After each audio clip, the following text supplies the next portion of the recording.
أعوذ بالله من الشيطان الرجيم. بسم الله الرحمن الرحيم. إن هذا القرآن يهدي للتي هي أقوم ويبشر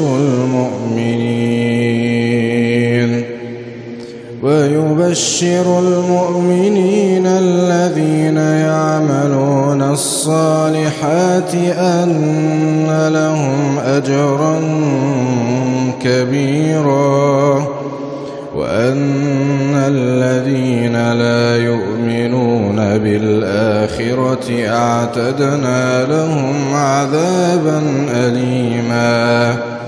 ويدع الإنسان بالشر دعاءه بالخير وكان الإنسان عجولا. وجعلنا الليل والنهار آيتين فمحونا آية الليل وجعلنا آية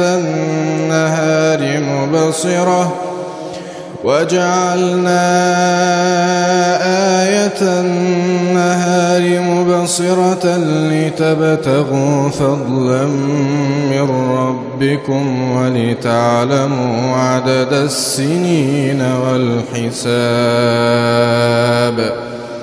وكل شيء فصلناه تفصيلا. وكل إنسان ألزمناه طائره في عنقه ونخرج له يوم القيامة كتابا يلقاه منشورا. اقرأ كتابك كفى بنفسك اليوم عليك حسيبا.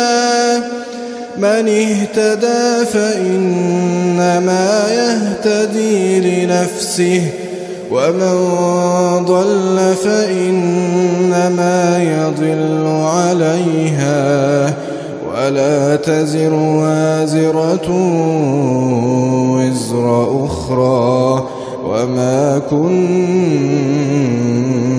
معذبين حتى نبعث رسولا.